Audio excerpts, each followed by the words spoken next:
Olá, hoje vamos conversar de Novo Hamburgo, sua história, sua gente, nossa cultura. Minha convidada é responsável, família e defensora de ações socioculturais comunitárias. Natural de Novo Hamburgo, a filha do seu Lauro José e da dona Alcida, é casada com o Vitor e mãe da Nicias Dória, da Andréia Elisa e da Marilice. Formado em História no Ensino e Geografia na URGS, tem 5 pós-graduações, mestrado na Unicinos, é diretora da Escola de Artes EDAFES. Para completar um currículo tão brilhante, ainda escreveu livros sobre a história de Novo Hamburgo e sobre educação moral e cívica. Hoje teremos uma conversa de peso com Liane Maria Martins Schitz. Liane Schitz, seja muito bem-vinda para essa conversa de peso. Eu que agradeço o convite e vamos ver se realmente o senhor vai ficar contente com as histórias da cidade. O grande problema é ter só 26 minutos para conversar com ele. Meia horinha passa voando, Liane.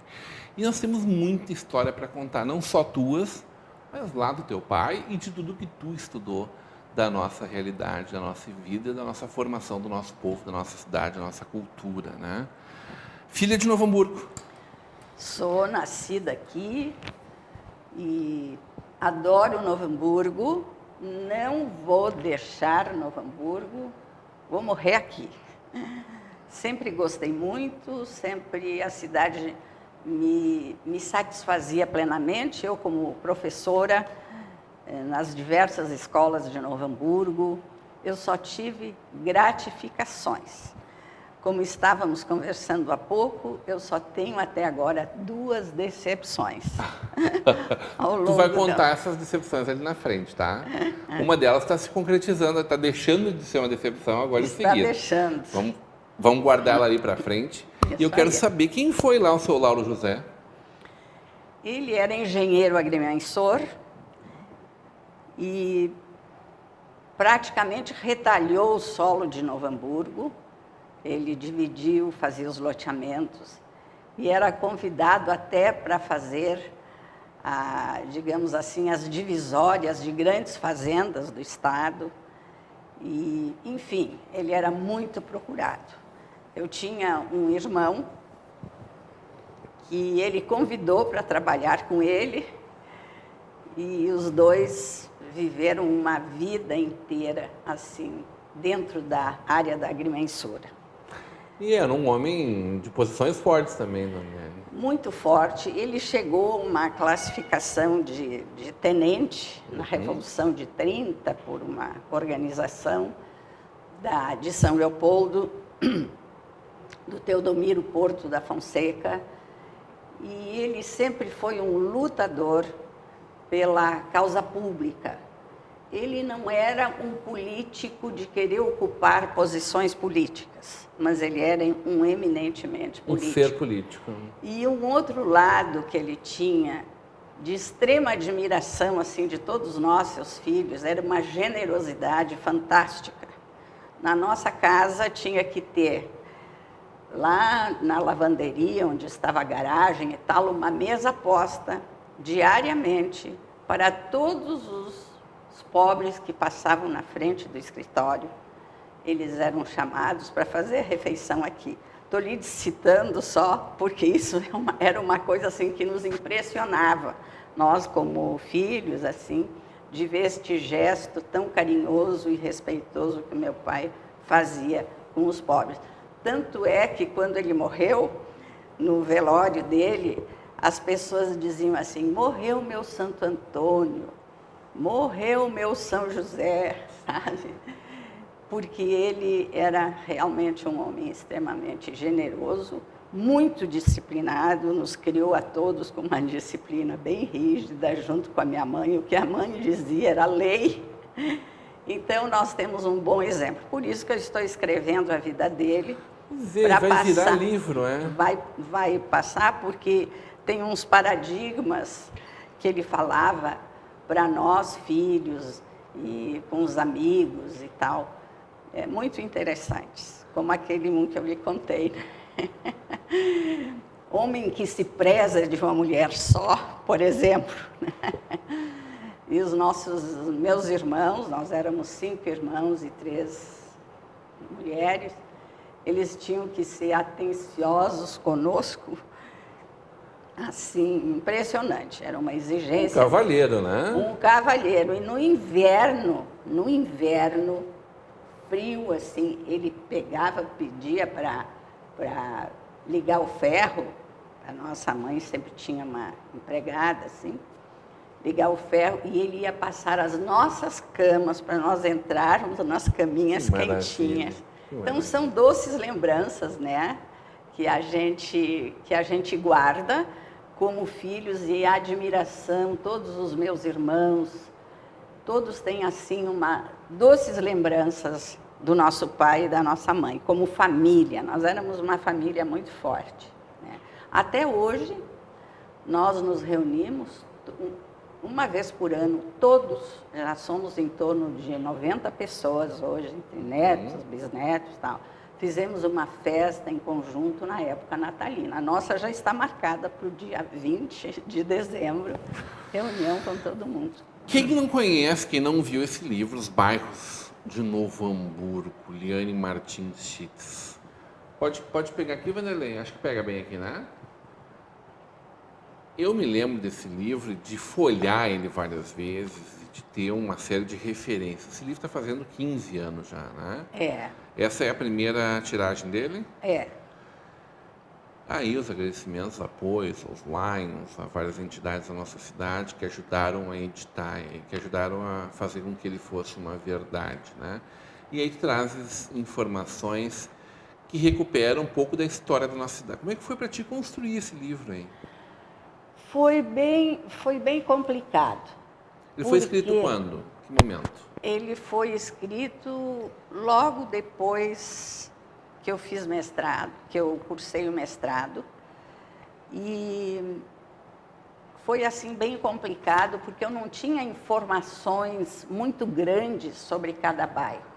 Na verdade, eu queria escrever a história de cada bairro para os alunos do ensino fundamental e médio conhecerem bem o bairro onde eles residiam. Esse era o objetivo maior, para eles conhecerem o seu espaço, né? Mas no fim deu certo. Eu fiz algumas pesquisas até com os alunos para eles conhecerem as suas famílias, falarem dos seus sobrenomes, né? Para ver se tinha alguma ligação com algumas informações da época em que eu escrevi a história dos bairros. Foi muito interessante, gostaram muito, e no fim saiu esta obra. E eu, com muito prazer, vejo que está sendo usado pelos alunos das escolas. Às vezes, quando eu vou fazer uma palestra numa escola ainda sobre a história de Novo Hamburgo, eu vejo lá o livrinho da história dos bairros. Então, isso me gratifica. Não tem dinheiro que pague quando a gente vê que alguma coisa que a gente fez na vida valeu a pena. Muita coisa, né, Liane?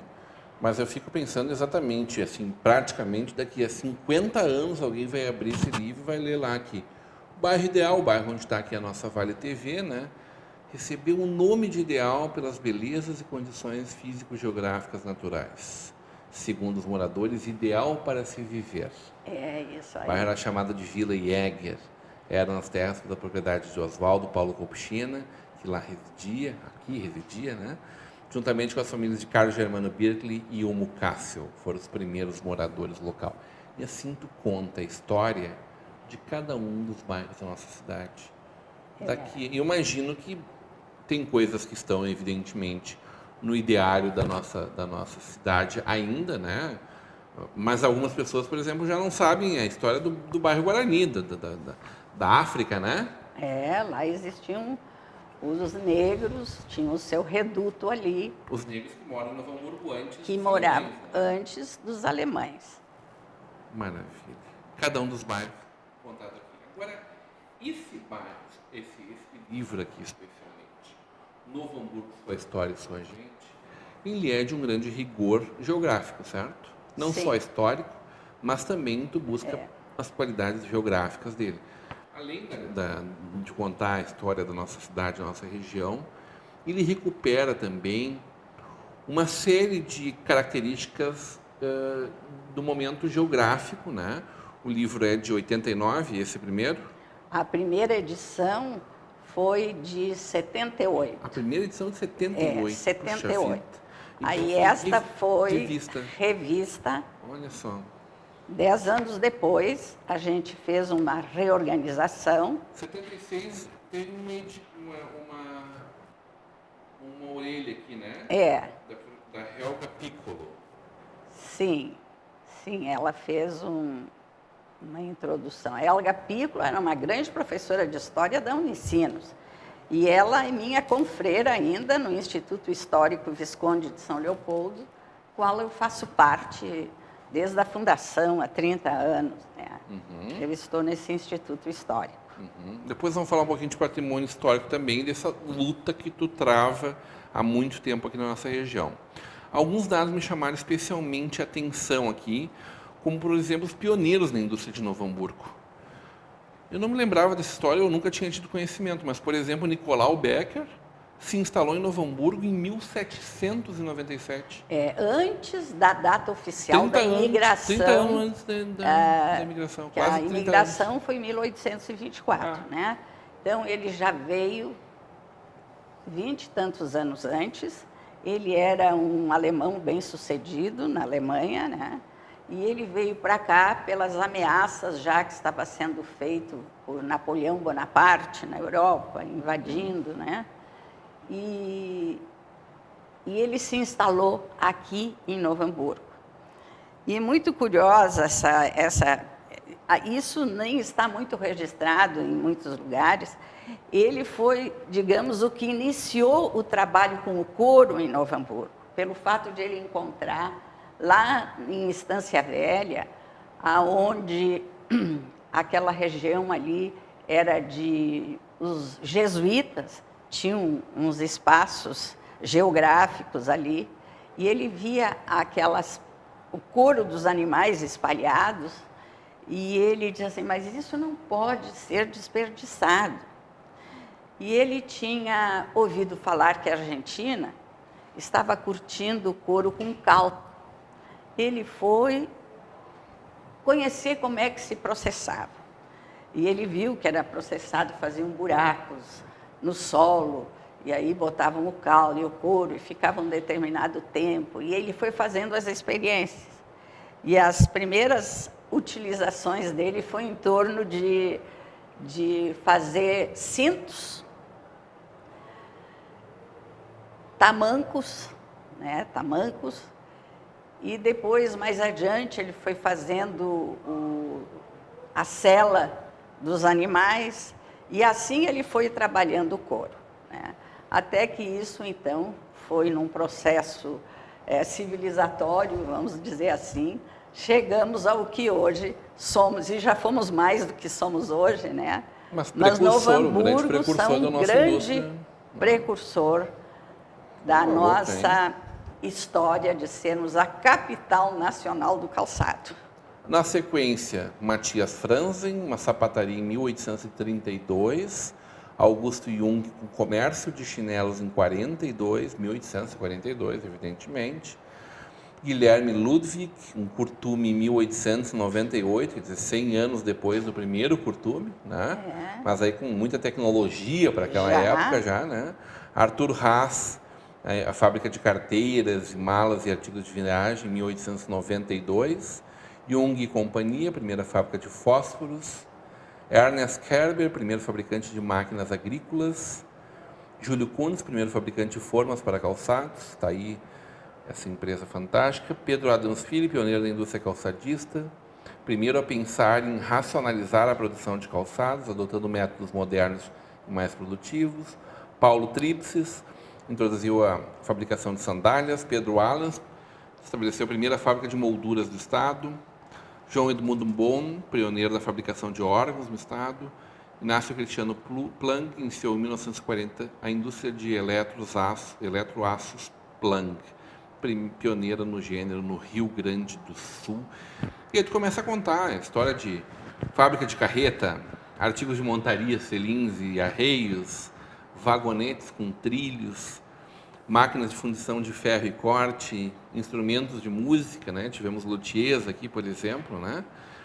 Licores, conhaques, vinho de mel, cerveja de álcool, cana, xaropes diversos, móveis em vime e madeira, artigos de montaria, artigos de louça, formas de madeira para calçados, óleos, colas, solas, produtos de olaria, fio de algodão, cera purificada, vassouras, pincéis e escovas, calçados finos, sabão e velas, chapéus e roupas, linho, tecido de lã, a única indústria do gênero do país em até 1881.